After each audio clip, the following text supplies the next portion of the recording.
ನಮಸ್ಕಾರ ಸ್ನೇಹಿತರೆ, government job YouTube ಚಾನಲ್ಗೆ ಸ್ವಾಗತ. Teaching and non teaching post ಗಳನ್ನ ಕರೆದಿದ್ದಾರೆ ಸ್ನೇಹಿತರೆ. ಈ ಒಂದು ಪೋಸ್ಟ್ ಬಂದು EMRS ಅಂತ ಹೇಳ್ಬಿಟ್ಟು ಕರೆದಿರೋದು. ಓಕೆನಾ. ಸೊ ಇದು ಬಂದು ನಿಮ್ಗೆ ಏಕಲವ್ಯ ಮಾಡೆಲ್ ರೆಸಿಡೆನ್ಷಿಯಲ್ ಸ್ಕೂಲ್ಸ್ ಅಲ್ಲಿ ಕರೆದಿರುವಂತದ್ದು teaching and non teaching post ಇರುತ್ತೆ ಸ್ನೇಹಿತರೆ. ಹಾಸ್ಟೆಲ್ ವಾರ್ಡನ್ ಪೋಸ್ಟ್, ಮತ್ತೆ ಟೀಚರ್ ಆಗಿ ಇರುವಂತ ಪೋಸ್ಟ್, ಕುಕ್ ಪೋಸ್ಟ್ ಅಂದ್ರೆ ಅಡಿಗೆ ಭಟ್ರ ಪೋಸ್ಟ್ ಎಲ್ಲದೂ ಕೂಡ ಇದೆ ಸ್ನೇಹಿತರೆ. ಸೊ ಇದನ್ನ ನೀವು ಕಂಪ್ಲೀಟ್ ಆಗಿ ನೋಡಬಹುದಾಗಿರುತ್ತೆ. 7,000ಕ್ಕಿಂತ ಹೆಚ್ಚು ವೇಕೆನ್ಸಿಗಳಿದಾವೆ ಸ್ನೇಹಿತರೆ. ಓಕೆನಾ. 7,263 ವೇಕೆನ್ಸಿಗಳಿದಾವೆ, 67 vacancy. So teaching and non teaching all over ಎಲ್ಲರೂ ಕೂಡ ಮೇಲು ಫಿಮೇಲ್ ಎಲ್ಲರೂ ಕೂಡ ಅಪ್ಲಿಕೇಶನ್ ಅಪ್ಲೈ ಮಾಡಬಹುದಾಗಿರುತ್ತೆ ಸ್ನೇಹಿತರೆ. ಓಕೆನಾ. ಸೊ ಯಾವ್ದು ಇದು ನೋಡೋದಾದ್ರೆ ನೋಡಿ, Eklavya model residential schools EMRS staff selection exam ಇರೋದು. ಸೊ 2025 ಅಲ್ಲಿ ಕರೆದಿರುವಂತದ್ದು 7,267 ವೇಕೆನ್ಸಿಗಳಿದಾವೆ across teaching and non teaching category, including principal, PGT, TGT, nurse warden, ಆಮೇಲೆ accountant, JSA and lab attendant, hostel warden ಎಲ್ಲದೂ ಕೂಡ ಇದೆ ಸ್ನೇಹಿತರೆ. ಓಕೆನಾ. ಸೊ ಇದ್ರದ್ದು ಎಲಿಜಿಬಿಲಿಟಿ ವೇಕೆನ್ಸಿ ಏನು, ಮತ್ತೆ ವೇಕೆನ್ಸಿ ಹೇಗೆ ಡಿಸ್ಟ್ರಿಬ್ಯೂಟ್ ಆಗಿದೆ, ಯಾರ್ಯಾರಿಗೆ ಎಷ್ಟೆಷ್ಟು ವೇಕೆನ್ಸಿ, ಸ್ಯಾಲರಿ ಯಾರ್ಯಾರಿಗೆ ಎಷ್ಟು, ಏಜ್ ಲಿಮಿಟ್ ಏನಿದೆ, ಅಪ್ಲಿಕೇಶನ್ ಪ್ರೋಸೆಸ್ ಏನು, ಎಷ್ಟು ಫೀ ಇದೆ, ಎಲ್ಲದನ್ನು ಕೂಡ ತಿಳಿಸ್ಕೊಡ್ತೀನಿ ಸ್ನೇಹಿತರೆ ಈ ಒಂದು ವಿಡಿಯೋದಲ್ಲಿ. ಕಂಪ್ಲೀಟ್ ಆಗಿ ನೋಡಿ ಸ್ನೇಹಿತರೆ. ಓಕೆನಾ. ಸೊ ಎಕ್ಸಾಮ್ ಬಂದು ನಿಮ್ಗೆ EMRS ಸ್ಟಾಫ್ ಸೆಲೆಕ್ಷನ್ ಎಕ್ಸಾಮ್ ಅಂತ ಕರೀತಾರೆ. 2025 teaching and non teaching post ಗಳಿದಾವೆ. 7,267 ವೇಕೆನ್ಸಿಗಳಿದಾವೆ. ಆನ್ಲೈನ್ ಮುಖಾಂತರ ಅಪ್ಲಿಕೇಶನ್ ಅಪ್ಲೈ ಮಾಡಬೇಕಾಗಿರುತ್ತೆ. All over India job location ಇರುತ್ತೆ ಸ್ನೇಹಿತರೆ. ಲಾಸ್ಟ್ ಡೇಟ್ ಬಂದು 23 ಅಕ್ಟೋಬರ್ 2025 ಲಾಸ್ಟ್ ಡೇಟ್ ಇದೆ ಸ್ನೇಹಿತರೆ. ಓಕೆನಾ. ಸೊ ಆದಷ್ಟು ಬೇಗ ಅಪ್ಲಿಕೇಶನ್ ಅಪ್ಲೈ ಮಾಡ್ಕೊಳ್ಳಿ. ಈ ಒಂದು ಪೋಸ್ಟ್ ನಿಮ್ಗೆ ಯೂಸ್ಫುಲ್ ಆಗುತ್ತೆ ಸ್ನೇಹಿತರೆ. ಓಕೆನಾ. ಸೊ ಇದು ಏನಿದು EMRS ಅಂತ ಹೇಳಿದ್ರೆ ಏಕಲವ್ಯ ಮಾಡೆಲ್ ರೆಸಿಡೆನ್ಷಿಯಲ್ ಸ್ಕೂಲ್ಸ್. ಓಕೆನಾ. ಇದು ಬಂದು ನಿಮ್ಗೆ ಶೆಡ್ಯೂಲ್ಡ್ ಟ್ರೈಬ್ಸ್ ಅಂದ್ರೆ ST ಸ್ಟೂಡೆಂಟ್ಸ್ಗೆ ಕ್ಲಾಸ್ 6ನೇ ತರಗತಿಯಿಂದ PUC ವರ್ಗುನು ಕೊಡ್ತಾರೆ ಸ್ನೇಹಿತರೆ. ಸೊ ಎಲ್ಲಾ ಹೋಟೆಲ್ಸ್, ಇದು ಹಾಸ್ಟೆಲ್ಸ್ ಇರುತ್ತೆ, ಸ್ಟಾಫ್ ಕ್ವಾರ್ಟರ್ಸ್ ಇರುತ್ತೆ, ಪ್ಲೇ ಗ್ರೌಂಡ್ ಇದೆ, ಟೀಚಿಂಗ್ ಕ್ಲಾಸ್ ರೂಮ್ಸ್ ಇದಾವೆ. ತುಂಬಾ ದೊಡ್ಡದು ಇನ್ಸ್ಟಿಟ್ಯೂಟ್ ಆಗಿರುತ್ತೆ ಸ್ನೇಹಿತರೆ ಇದು. ಓಕೆನಾ. ಸೊ ಇದಕ್ಕೆ ನೀವು ಅಪ್ಲಿಕೇಶನ್ ಅಪ್ಲೈ ಮಾಡಬಹುದಾಗಿರುತ್ತೆ. ಏನ್ ವೇಕೆನ್ಸಿ ಅಂತ ಹೇಳೋದಾದ್ರೆ ನೋಡಿ, ಪ್ರಿನ್ಸಿಪಲ್ಗೆ 225 ವೇಕೆನ್ಸಿಗಳಿದಾವೆ. ಪೋಸ್ಟ್ ಗ್ರಾಜುಯೇಟ್ ಟೀಚರ್ಸ್ಗೆ 1,460, ಟ್ರೈನ್ಡ್ ಟೀಚರ್ ಗ್ರಾಜುಯೇಟ್ TGTs 3,962 ವೇಕೆನ್ಸಿಗಳು. ಹಾಗೆ art teacher, music teacher, PET teacher, librarian ಇದೆಲ್ಲ ಬಂದು ನಿಮಗೆ 1,189 ವೇಕೆನ್ಸಿಗಳಿದಾವೆ ಸ್ನೇಹಿತರೆ. ಓಕೆನಾ. ಸೊ ಅದಾದ ನಂತರ ಫೀಮೇಲ್ ಸ್ಟಾಫ್ ನರ್ಸ್ ನೋಡಿ 550 ವೇಕೆನ್ಸಿಗಳಿದಾವೆ. ಹಾಸ್ಟೆಲ್ ವಾರ್ಡನ್ಗೆ 635 ವೇಕೆನ್ಸಿ, ಅಕೌಂಟೆಂಟ್ಗೆ 61 ವೇಕೆನ್ಸಿ, ಜೂನಿಯರ್ ಸೆಕ್ರೆಟರಿ ಅಸಿಸ್ಟೆಂಟ್ಗೆ 222 vacancy, lab attendant 146 vacancy. Total 7,267 ವೇಕೆನ್ಸಿಗಳಿದಾವೆ ಸ್ನೇಹಿತರೆ. ಓಕೆನಾ. ಸೊ ಇದಕ್ಕೆಲ್ಲದಕ್ಕೂ ಏನಪ್ಪ ಎಜುಕೇಶನ್ ಕ್ವಾಲಿಫಿಕೇಶನ್ ಅಂತ ಹೇಳಿದ್ರೆ ಇಲ್ಲಿ ಫುಲ್ ಲಿಸ್ಟ್ ಇದೆ ಸ್ನೇಹಿತರೆ, ಯಾರ್ಯಾರು ಏನೇನು ಓದ್ಕೊಂಡಿರ್ಬೇಕು ಅಂತ ಹೇಳ್ಬಿಟ್ಟು. ಓಕೆನಾ. ಸೊ ನೋಡಿ, ಪ್ರಿನ್ಸಿಪಲ್ ಆಗಿದ್ರೆ ಮಾಸ್ಟರ್ ಡಿಗ್ರಿ B.Ed ಮಾಡ್ಕೊಂಡಿರ್ಬೇಕಾಗಿರುತ್ತೆ. ಓಕೆನಾ. ಸೊ PGT ಇದೆ, ಪೋಸ್ಟ್ ಗ್ರಾಜುಯೇಷನ್ ಡಿಗ್ರಿ ಆಗಿರ್ಬೇಕು ವಿತ್ B.Ed. ಓಕೆನಾ. TGT ಆಗಿದ್ರೆ graduation plus CTET paper 2 qualification ಆಗಿರ್ಬೇಕು. ಆರ್ಟ್ ಟೀಚರ್ಗೆ bachelor degree in fine art, visual ಆರ್ಟ್ಗೆ ಮಾಡ್ಕೊಂಡಿರ್ಬೇಕಾಗಿರುತ್ತೆ. ಮ್ಯೂಸಿಕ್ ಟೀಚರ್ಗೆ music degree in music, performing arts ಅಲ್ಲಿ ನೀವು ಮಾಡ್ಕೊಂಡಿರ್ಬೇಕಾಗಿರುತ್ತೆ. PET ಇದು ಫಿಸಿಕಲ್ ಟೀಚರ್ಗೆ BPEd or equivalent physical education degree. ಓಕೆನಾ. ಸ್ಪೋರ್ಟ್ಸ್ ಕೋಟ ಏನಾದ್ರು ಸ್ಪೋರ್ಟ್ಸ್ ಟೀಚರ್ ಇದು. ಓಕೆನಾ. ಸೊ ಲೈಬ್ರರಿಯನ್ಗೆ ಲೈಬ್ರರಿ ಸೈನ್ಸ್ ಅಲ್ಲಿ ನೀವು ಮಾಸ್ಟರ್ ಡಿಗ್ರಿ ಅಥವಾ ಬ್ಯಾಚುಲರ್ ಡಿಗ್ರಿ ಮಾಡ್ಕೊಂಡಿದ್ರೆ ಅಪ್ಲಿಕೇಶನ್ ಅಪ್ಲೈ ಮಾಡಬಹುದು. ಮತ್ತೆ female staff nurse BSc nursing ಮಾಡ್ಕೊಂಡಿದ್ರೆ register with state nursing council ಅಲ್ಲಿ ನೀವು ರಿಜಿಸ್ಟರ್ ಆಗಿರ್ಬೇಕು. BSc ನರ್ಸಿಂಗ್ ಮಾಡ್ಕೊಂಡು ಅಂತ ಅಭ್ಯರ್ಥಿಗಳು ಅಪ್ಲಿಕೇಶನ್ ಅಪ್ಲೈ ಮಾಡಬಹುದು. ಮತ್ತೆ ಹಾಸ್ಟೆಲ್ ವಾರ್ಡನ್ಗೆ ಬಂದು ಡಿಗ್ರಿ ಮಾಡ್ಕೊಂಡಿರ್ಬೇಕಾಗುತ್ತೆ. ಅಕೌಂಟೆಂಟ್ಗೆ ಕೂಡ ಡಿಗ್ರಿ ಇನ್ ಕಾಮರ್ಸ್. JSA ಗೆ ಬಂದು 12th plus typing speed 35 words per minute English ಅಲ್ಲಿ, 30 ವರ್ಡ್ಸ್ ಪರ್ ಮಿನಿಟ್ ಹಿಂದಿಯಲ್ಲಿ. ಲ್ಯಾಬ್ ಅಟೆಂಡೆಂಟ್ಗೆ 10th ಪ್ಲಸ್ ಲ್ಯಾಬ್ ಡಿಪ್ಲೊಮಾ ಅಥವಾ 12th ವಿತ್ ಸೈನ್ಸ್. ಓಕೆನಾ. ಸೊ PUC ಆಗಿದ್ರು ಕೂಡ ಅಪ್ಲಿಕೇಶನ್ ಅಪ್ಲೈ ಮಾಡಬಹುದು, 10th ಆಗಿದ್ರು ಅಪ್ಲಿಕೇಶನ್ ಅಪ್ಲೈ ಮಾಡಬಹುದು, ಡಿಗ್ರಿ ಪೋಸ್ಟ್ ಗ್ರಾಜುಯೇಷನ್ ಮಾಡ್ಕೊಂಡಿರೋರು ಕೂಡ ಅಪ್ಲಿಕೇಶನ್ ಅಪ್ಲೈ ಮಾಡಬಹುದು. 7,000ಕ್ಕಿಂತ ಹೆಚ್ಚು ವೇಕೆನ್ಸಿಗಳಿದಾವೆ. ಸೊ ಅದಕ್ಕೆ ನಿಮ್ಗೆ ಹೇಳ್ತಾ ಇರೋದು, ಆದಷ್ಟು ಬೇಗ ಅಪ್ಲಿಕೇಶನ್ ಅಪ್ಲೈ ಮಾಡ್ಕೊಳ್ಳಿ. ನಿಮ್ಗೆ ಯಾವುದೇ ಡೌಟ್ಸ್ ಇದ್ರೆ ಕಮೆಂಟ್ ಮಾಡಿ, ಕಮೆಂಟ್ ಕೂಡ ತಿಳಿಸ್ಕೊಡ್ತೀನಿ. ಓಕೆನಾ. ಇನ್ನು ಈ ಒಂದು ವೆಬ್ಸೈಟ್ ಯಾವ್ದು ಇದು ಅಂತ ಹೇಳಿದ್ರೆ ನ್ಯೂ ಗೌರ್ಮೆಂಟ್ ಜಾಬ್ alert.com ಅಂತ ಸರ್ಚ್ ಮಾಡಿದ್ರೆ ಸಾಕು, ಈ ಒಂದು ವೆಬ್ಸೈಟ್ ಸಿಗುತ್ತೆ. ಇದರಲ್ಲಿ ಎಲ್ಲ ಅಪ್ಡೇಟ್ಸ್, ಜಾಬ್ ಅಪ್ಡೇಟ್ಸ್ ನ ಇದರಲ್ಲಿ ಬಿಡ್ತಾ ಇರ್ತೀವಿ ಸ್ನೇಹಿತರೆ. Latest updates, private jobs, government jobs, admit ಕಾರ್ಡ್ಗಳು ಎಲ್ಲದನ್ನು ಕೂಡ ಇದರಲ್ಲಿ ಅಪ್ಲೋಡ್ ಮಾಡ್ತಾ ಇರ್ತೀವಿ. ಚೆಕ್ ಮಾಡ್ಕೊಂಡು ನೋಡ್ಕೋಬಹುದಾಗಿರುತ್ತೆ. ಈ ಒಂದು ವೆಬ್ಸೈಟ್ ನಿಮಗೋಸ್ಕರನೇ ಮಾಡಿರೋದು, ನಮ್ಮ ಯೂಟ್ಯೂಬ್ ಚಾನಲ್ದೇನೆ ಮಾಡಿರೋದು. ಓಕೆನಾ? ಸೊ ಇದರಲ್ಲಿ ನೀವು ಚೆಕ್ ಮಾಡ್ಕೋಬಹುದಾಗಿರುತ್ತೆ. ಮತ್ತೆ ನೀವು ನಮ್ಮ ಯೂಟ್ಯೂಬ್ ಚಾನಲ್ ಸಬ್ಸ್ಕ್ರೈಬ್ ಮಾಡ್ಕೊಂಡಿಲ್ಲ ಅಂದ್ರೆ ಈಗ ಸಬ್ಸ್ಕ್ರೈಬ್ ಮಾಡ್ಕೊಳ್ಳಿ, ಹಾಗೆ ಬೆಲ್ ಬಟನ್ ಕೂಡ ಪ್ರೆಸ್ ಮಾಡ್ಕೊಳ್ಳಿ ಸ್ನೇಹಿತರೆ.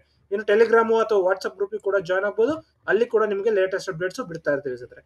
ಸೊ ನೋಡಿ, ಸ್ಯಾಲ್ರಿ ನೋಡೋದಾದ್ರೆ ಪ್ರಿನ್ಸಿಪಲ್ಗೆ ಬಂದು 2 ಲಕ್ಷದವರೆಗೂ ಸ್ಯಾಲ್ರಿ ಇದೆ. PGT 1.5 ಲಕ್ಷ, TGT 1,40,40,000, ಮ್ಯೂಸಿಕ್ ಟೀಚರ್ಗೆ 1,12,000, ಫಿಮೇಲ್ಗೆ 92,000, ಫಿಮೇಲ್ ಸ್ಟಾಫ್ ನರ್ಸಿಗೆ, ಮತ್ತೆ ಹಾಸ್ಟೆಲ್ ವಾರ್ಡನ್ಗೆ ಕೂಡ 92,000, ಅಕೌಂಟೆಂಟ್ಗೆ 1,12,000, JSAಗೆ 63,000, ಲ್ಯಾಬ್ ಅಟೆಂಡೆಂಟ್ಗೆ 56,000. ಸೊ ಇದೆಲ್ಲ ಏನ್ ಹೇಳಿದೆ ನಿಮ್ಗೆ, ಇದು ಇನ್ ಹ್ಯಾಂಡ್ ಸ್ಯಾಲರಿ ಆಗಿರುತ್ತೆ ಸರ್. ಓಕೆನಾ?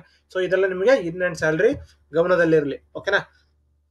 ಇದಕ್ಕೆ ಏಜ್ ಲಿಮಿಟ್ ಏನು ಅಂತ ಹೇಳೋದಾದ್ರೆ, ಪ್ರತಿಯೊಂದು ಪೋಸ್ಟ್ಗೂ ಡಿಫ್ರೆಂಟ್ ಏಜ್ ಲಿಮಿಟ್ ಇದೆ ಸ್ನೇಹಿತರೆ. ಹೇಳ್ತೀನಿ, ತಿಳ್ಕೊಳ್ಳಿ ಸ್ನೇಹಿತರೆ. ಓಕೆನಾ? ಸೊ ಪ್ರಿನ್ಸಿಪಲ್ಗೆ ಬಂದು 50 ವರ್ಷ ಏಜ್ ಲಿಮಿಟ್ ಇದೆ. PGTಗೆ 40 ವರ್ಷ ಇದೆ. TGT ಅಂಡ್ ಮಿಸಲೇನಿಯಸ್ ಟೀಚರ್ಸ್ಗೆ 35 ವರ್ಷವರೆಗೂ ಇದೆ. ನಾನ್ ಟೀಚಿಂಗ್ ಸ್ಟಾಫ್ ಅಲ್ಲಿ ನರ್ಸು ಅಥವಾ ವಾರ್ಡನ್ನು ಅಥವಾ ಅಕೌಂಟೆಂಟು ಮತ್ತೆ JSA, ಲ್ಯಾಬ್ ಅಟೆಂಟ್, ಇವ್ರಿಗೆಲ್ಲ 30ರಿಂದ 35 ವರ್ಷದವರೆಗೂ ಮ್ಯಾಕ್ಸಿಮಮ್ ಏಜ್ ಲಿಮಿಟ್. ಮ್ಯಾಕ್ಸಿಮಮ್ ಹೇಳ್ತಾ ಇರೋದು, ಮಿನಿಮಮ್ ಬಂದು 18 ವರ್ಷದಿಂದ ಸ್ಟಾರ್ಟ್ ಸ್ನೇಹಿತರೆ. ಸೊ 18 ವರ್ಷದಿಂದ ನೀವು ಅಪ್ಲಿಕೇಶನ್ ಅಪ್ಲೈ ಮಾಡಬಹುದು 50 ವರ್ಷದವರೆಗೂ. ಅದಾದ ನಂತರ ನೀವೇನಾದ್ರೂ ಏಜ್ ರಿಲ್ಯಾಕ್ಸೇಷನ್ಸ್ ಹುಡುಕ್ತಾ ಇದ್ರೆ ಏಜ್ ರಿಲ್ಯಾಕ್ಸೇಷನ್ಸ್ ಕೂಡ ಇರುತ್ತೆ. So government of India rules ಪ್ರಕಾರ ನಿಮ್ಗೆ ಏಜ್ ರಿಲ್ಯಾಕ್ಸೇಷನ್ಸ್ ನ ಕೊಡ್ತಾರೆ ಸ್ನೇಹಿತರೆ. ಓಕೆನಾ? ಅಪ್ಲಿಕೇಶನ್ ಫೀ ಏನು ಅಂತ ಹೇಳೋದಾದ್ರೆ ನೋಡಿ, ಫಿಮೇಲ್ SC ST PWD ಕ್ಯಾಂಡಿಡೇಟ್ಸ್ಗೆ 500 ರೂಪಾಯಿ ಇದೆ ಸ್ನೇಹಿತರೆ. ಆಮೇಲೆ ಪ್ರಿನ್ಸಿಪಲ್ ಪೋಸ್ಟ್ಗೆ ಯಾರಾದ್ರೂ ಅಪ್ಲೈ ಮಾಡ್ತಾ ಇದ್ರೆ 2,500 ಫೀ ಇದೆ. PGT TGT ಆದ್ರೆ 2,000 ಫೀ ಇದೆ. ನಾನ್ ಟೀಚಿಂಗ್ ಸ್ಟಾಫ್ ಆದ್ರೆ 1,500 ರೂಪಾಯಿ ಫೀ ಇದೆ. ಸೊ ಇಲ್ಲಿ ಫುಲ್ ಡೀಟೇಲ್ ಆಗಿ ಕೊಟ್ಟಿದ್ದೀನಿ. ಆನ್ಲೈನ್ ಮುಖಾಂತರನೇ ಫೀ ಪೇ ಮಾಡ್ಬೇಕಾಗಿರುತ್ತೆ. ಯಾವುದೇ ರೀತಿಯ ಕೈಗೆ ಕೊಡುವಂತದ್ದು ಇಲ್ಲ, ಕ್ಯಾಶ್ ಕೊಡುವಂತದ್ದು ಇಲ್ಲ ಸ್ನೇಹಿತರೆ. ಆನ್ಲೈನ್ ಅಲ್ಲಿ ಅಫಿಷಿಯಲ್ ವೆಬ್ಸೈಟ್ ಅಲ್ಲಿ ನೀವು ಪೇ ಮಾಡ್ಬೇಕಾಗಿರುತ್ತೆ. ಅಪ್ಲಿಕೇಶನ್ ಲಿಂಕ್ ಅಥವಾ ಈ ಒಂದು ಅಪ್ಲಿಕೇಶನ್ ಲಿಂಕ್ ನಾನು ಡಿಸ್ಕ್ರಿಪ್ಷನ್ ಕೊಟ್ಟಿರ್ತೀನಿ, ಚೆಕ್ ಮಾಡ್ಕೊಂಡು ಅದರಲ್ಲಿಂದ ಅಪ್ಲಿಕೇಶನ್ ಅಪ್ಲೈ ಮಾಡ್ಕೊಳ್ಳಿ ಸ್ನೇಹಿತರೆ. ಓಕೆನಾ? ಸೊ ಅದಾದ ನಂತರ ನೋಡೋದಾದ್ರೆ ನೀವು ಹೌ ಟು ಅಪ್ಲೈ ಅಂತ ಹೇಳೋದಾದ್ರೆ, EMRS ರಿಕ್ರೂಟ್ಮೆಂಟ್ 2025 ನೀವು ಅಪ್ಲಿಕೇಶನ್ ಅಪ್ಲೈ ಮಾಡೋದಕ್ಕೆ ವೆಬ್ಸೈಟ್ ಲಿಂಕ್ ಅನ್ನು ಡಿಸ್ಕ್ರಿಪ್ಷನ್ ಕೊಟ್ಟಿದ್ದೀನಿ, ಕ್ಲಿಕ್ ಮಾಡ್ಕೊಂಡು ಅಪ್ಲಿಕೇಶನ್ ಅಪ್ಲೈ ಮಾಡಬಹುದಾಗಿರುತ್ತೆ. ಫಸ್ಟ್ ನಿಮ್ಮ ಇಮೇಲ್ ID ಮತ್ತೆ ಫೋನ್ ನಂಬರ್ ನಿಮ್ಮ ಹತ್ರ ಇರಬೇಕಾಗಿರುತ್ತೆ. ಅದಂತರ ಏನೇನು ಡಾಕ್ಯುಮೆಂಟ್ಸ್ ಬೇಕು ಅಂತ ಹೇಳೋದಾದ್ರೆ, ನಿಮ್ಮ ಫೋಟೋ, ಸಿಗ್ನೇಚರು, ಮತ್ತೆ ಮಾರ್ಕ್ಸ್ ಕಾರ್ಡ್ ಶೀಟ್ಸ್ಗಳು, ಅದಾನಂತರ ಪ್ರೊಫೆಷನಲ್ ಡಿಗ್ರಿ ಸರ್ಟಿಫಿಕೇಟ್ಸ್, ಅದಾನಂತರ ಕ್ಯಾಸ್ಟ್ ಇನ್ಕಮ್ ಸರ್ಟಿಫಿಕೇಟ್, ಇದಿಷ್ಟು ಇಟ್ಕೊಂಡು ನೀವು ಅಪ್ಲಿಕೇಶನ್ ಅಪ್ಲೈ ಮಾಡಬೇಕಾಗಿರುತ್ತೆ ಸರ್. ಓಕೆನಾ? ಅದಾದ ನಂತರ ನಿಮ್ಗೆ ಏನೇ ಡೌಟ್ಸ್ ಇತ್ತು ಅಂತ ಹೇಳಿದ್ರೆ ಕಮೆಂಟ್ ಮಾಡಿ, ಕಮೆಂಟ್ ಅಲ್ಲಿ ಕೂಡ ತಿಳಿಸ್ಕೊಡ್ತೀನಿ ಸತ್ರೆ.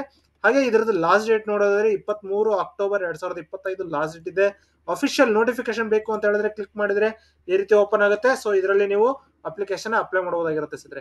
ಈಗಾಗಲೇ ನಿಮ್ಗೆ ಏನ್ ತಿಳಿಸ್ಕೊಟ್ಟಿದ್ದೀನಿ ಅದೇ ಇರೋದು ಇದರಲ್ಲಿ EMRS ಸ್ಟಾಫ್ ಸೆಲೆಕ್ಷನ್ ಎಕ್ಸಾಮು. ಓಕೆನಾ? ಸೊ ಪ್ರತಿಯೊಂದು ಇಂಡೆಕ್ಸ್ ಮುಖಾಂತರ ಕೊಟ್ಟಿದ್ರೆ ಯಾವ ಪೇಜ್ ಅಲ್ಲಿ ಇದೆ ಅಂತ ಹೇಳ್ಬಿಟ್ಟು, ಎಷ್ಟನೇ ಪೇಜ್ ಅಲ್ಲಿ ಇದೆ ಅಂತ ಹೇಳ್ಬಿಟ್ಟು ಫುಲ್ ಡೀಟೇಲ್ ಆಗಿ ಕೊಟ್ಟಿದ್ದಾರೆ ಸತ್ರ. ಓಕೆನಾ?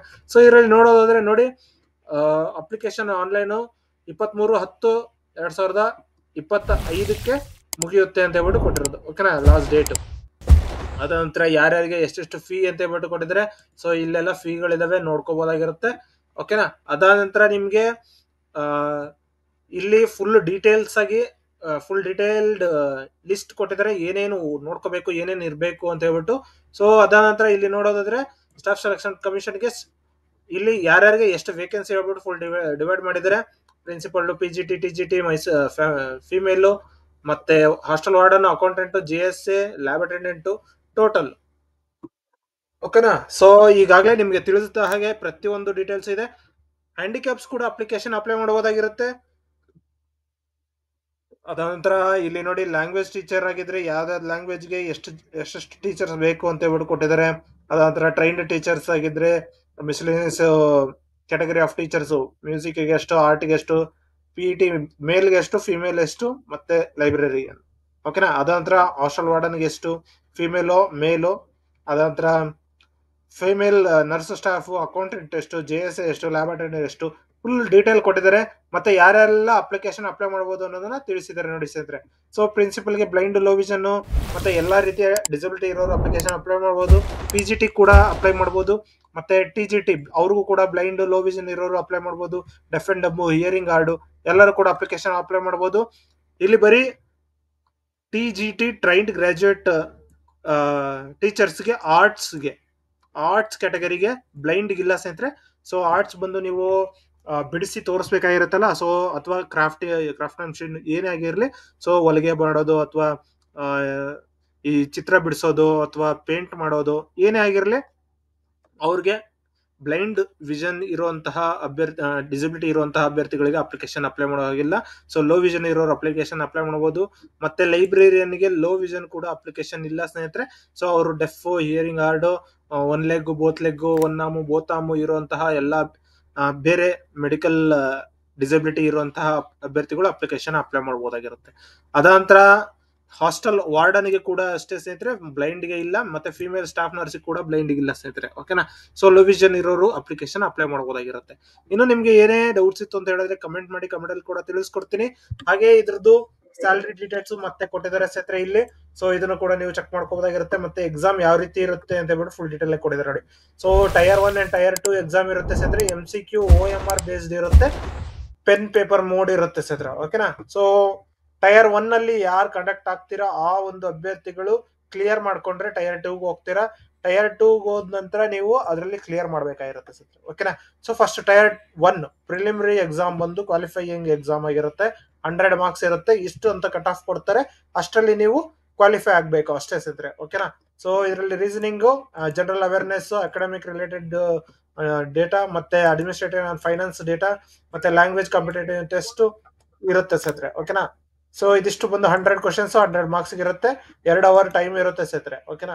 ಮತ್ತೆ ಟೈರ್ 2 ಅಲ್ಲಿ ಬಂದು ನಿಮ್ಗೆ ಕಂಪೋನೆಂಟ್ ಆಫ್ ಇಲ್ಲಿ ಬಂದು ಶಾರ್ಟ್ ಲಿಸ್ಟ್ ಆಗಿರುವಂತಹ ಅಭ್ಯರ್ಥಿಗಳು ಟೈರ್ 1 ಅಲ್ಲಿ 1:10 ಅಲ್ಲಿ ಅಂತ ತಗೊಂಡಿರ್ತಾರೆ. ಅಂತ ಅಭ್ಯರ್ಥಿಗಳಿಗೆ ಟೈರ್ 2 ಅಲ್ಲಿ ಎಕ್ಸಾಮ್ ಇರುತ್ತೆ ಸ್ನೇಹಿತರೆ. ಓಕೆನಾ. ಅಕಾಡೆಮಿಕ್ ರಿಲೇಟೆಡ್ ಎಕ್ಸಾಮ್ಸ್ ಇರುತ್ತೆ, administrative and finance related exam ಇರುತ್ತೆ ಸ್ನೇಹಿತರೆ. ಸೊ 55 ಕ್ವಶನ್ಸ್ ಇರುತ್ತೆ, 100 ಮಾರ್ಕ್ಸ್ ಇರುತ್ತೆ ಸ್ನೇಹಿತರೆ. 3 ಅವರಿನ ಕ್ವಶನ್ ಇರುತ್ತೆ ಸ್ನೇಹಿತರೆ. ಓಕೆನಾ. ಅದ ನಂತರ ಟೈರ್ 3 ಅಲ್ಲಿ ಬಂದು ಪರ್ಸನಲ್ ಇಂಟರ್ವ್ಯೂ ಇರುತ್ತೆ 40 ಮಾರ್ಕ್ಸ್ಗೆ. ಸೊ 40 ಮಾರ್ಕ್ಸ್ಗೆ ನೀವು ಇಂಟರ್ವ್ಯೂ ಕೊಡ್ತೀರಾ ಸ್ನೇಹಿತರೆ. ಇದು ಪ್ರತಿಯೊಂದು ಇದಕ್ಕೆ ಕೊಟ್ಟಿದ್ದಾರೆ ನೋಡಿ, ಪ್ರತಿಯೊಂದು ಪೋಸ್ಟ್ಗೆ ಏನೇನ್ ಇರುತ್ತೆ ಅಂತ ಹೇಳ್ಬಿಟ್ಟು ಕೊಟ್ಟಿರೋದು. ಓಕೆನಾ. ಸೊ ಪ್ರತಿಯೊಂದು ಪೋಸ್ಟ್ಗೆ ಕೂಡ ಇಲ್ಲಿ ಫುಲ್ ಡೀಟೇಲ್ ಆಗಿ ಇದೆ ಸ್ನೇಹಿತರೆ. ಓಕೆನಾ. ಸೊ ಇದಿಷ್ಟು ಈ ಒಂದು ವಿಡಿಯೋದಲ್ಲಿ ತಿಳಿಸ್ಕೊಟ್ಟಿದ್ದೀನಿ. ಈ ಒಂದು ವಿಡಿಯೋ ಇಷ್ಟ ಆದ್ರೆ ಲೈಕ್ ಮಾಡಿ, ಶೇರ್ ಮಾಡಿ, ಈಗ ಸಬ್ಸ್ಕ್ರೈಬ್ ಮಾಡ್ಕೊಳ್ಳಿ ಸ್ನೇಹಿತರೆ. ಧನ್ಯವಾದಗಳು.